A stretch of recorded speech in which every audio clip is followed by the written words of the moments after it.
Gracias por seguir con nosotros. En este momento estamos tratando en este segmento el tema sobre violencia de género y los casos que llegan al Ministerio Público. Para ello tenemos con nosotros al licenciado Jerry Castro. Jerry, como lo prometido es deuda, te había comentado en el segmento anterior que cuando hicimos de conocimiento de toda la audiencia que nos sigue, el tema que íbamos a tratar hoy, hay una pregunta muy puntual que varios usuarios no lo hicieron y me gustaría escuchar tu opinión. ¿Cómo y de qué forma impactan los acuerdos que se firman luego de un procedimiento de violencia de género? Mira, hay un hilo muy fino entre la voluntad de la víctima de un acuerdo y la presión que recibe de la propia familia, porque la familia de la víctima y la familia del propio victimario o del imputado, en este caso en un lenguaje jurídico, son las mismas, porque el padre del imputado es el abuelo del hijo de la víctima y el padre de la víctima es el abuelo del hijo del imputado. Entonces, hay un amor familiar. Hay una presión de lado y lado, entonces hay un hilo muy fino para determinar cuándo la víctima decide voluntariamente porque no siente peligro, o cuándo lo hace por el hijo, o cuándo lo hace por los padres que le presionan.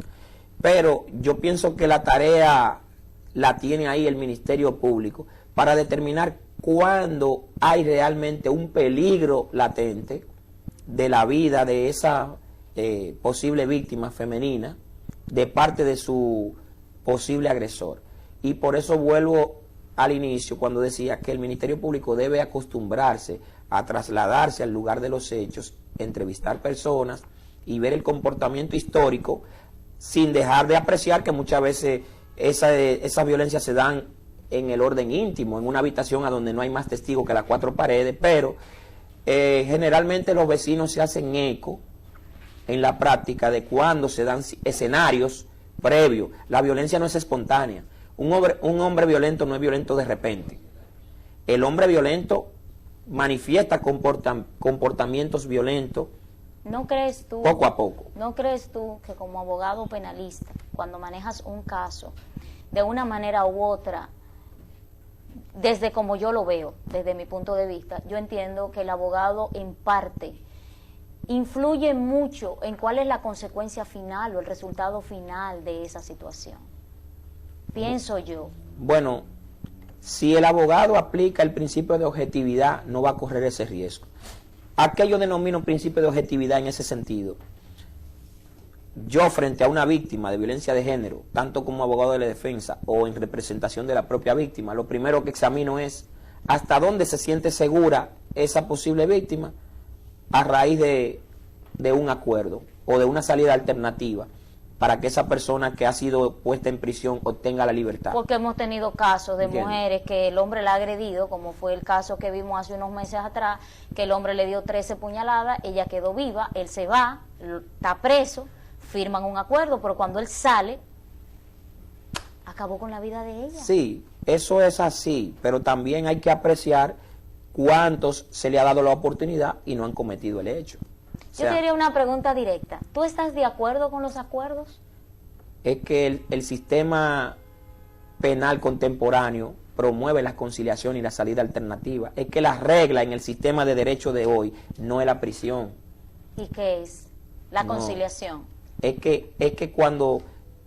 Mira, yo comparto una idea. A ver, ¿cuál fuera de lo que es la violencia de género y los crímenes tan atroces que han habido, que yo eso no lo perdono, pero ni se justifica. Mi misión tampoco como abogado es que la salida alterna del punto de vista de las partes debe estar por encima de cualquier otra cosa legal. Si las partes decidieron ponerse de acuerdo, el juez o el fiscal debe acogerse a ese acuerdo. O sea, no es posible que si yo estoy conforme contigo después de un conflicto, alguien, un tercero imparcial, imponga que ese acuerdo no es posible.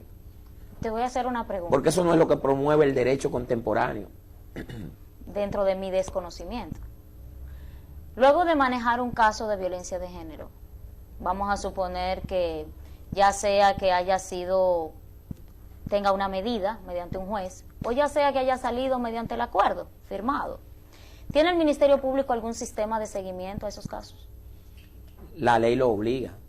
Que el Ministerio Público no cuente con el aparato jurídico y las herramientas y recursos. O sea que sí está contemplado. Claro. O sea, está contemplado el seguimiento después de una eventualidad. Pero lógico, suponemos que hay una salida alternativa compuesta de un acuerdo que envuelva la pena suspendida, Ajá. en la que ese imputado sale en libertad con condiciones de no utilizar armas, de no visitar lugares donde se realicen actividades contra el pudor, de no acercarse a la posible víctima, por ejemplo, y presentarse por ante el juez de la ejecución de la pena periódicamente. El Ministerio Público, tanto como el juez de la ejecución de la pena, están llamados a monitorear eso.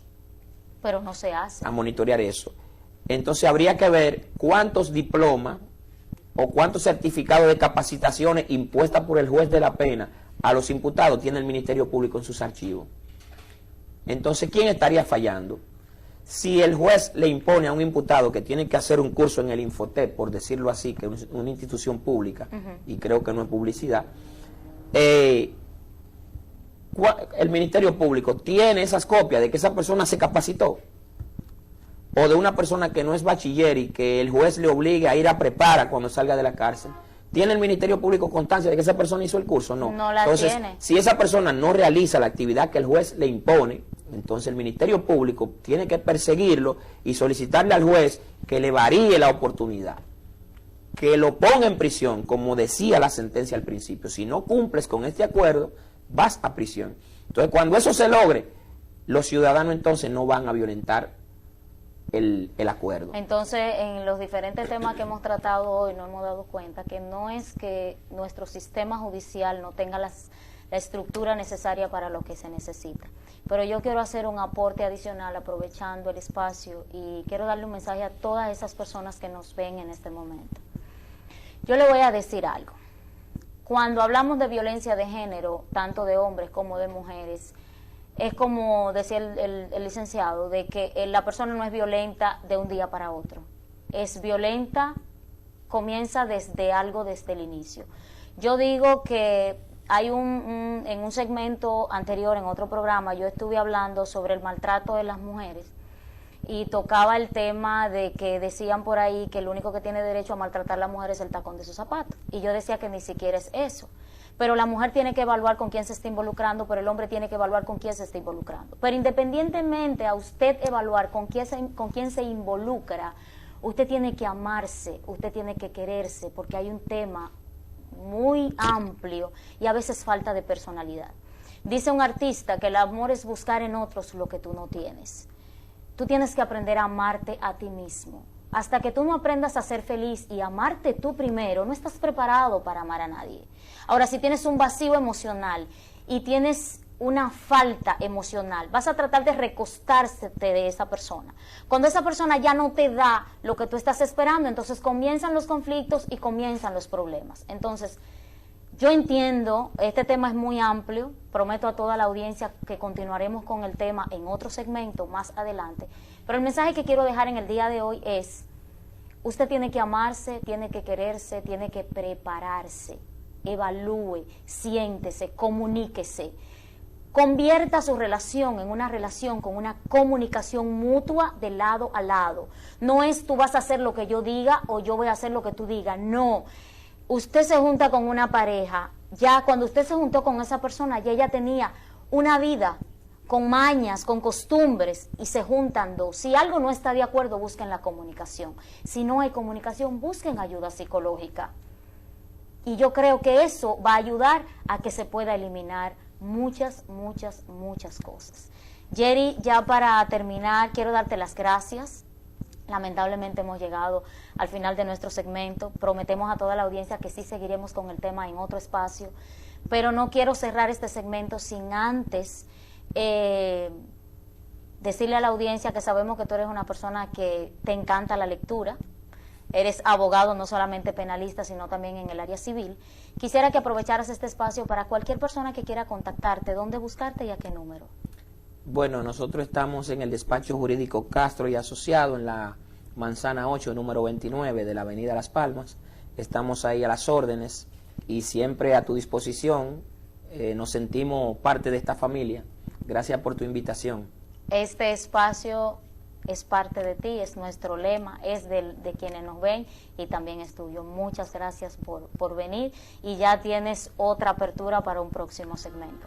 Señores, nos despedimos por el día de hoy, nos vemos en un próximo segmento. Dios le bendiga.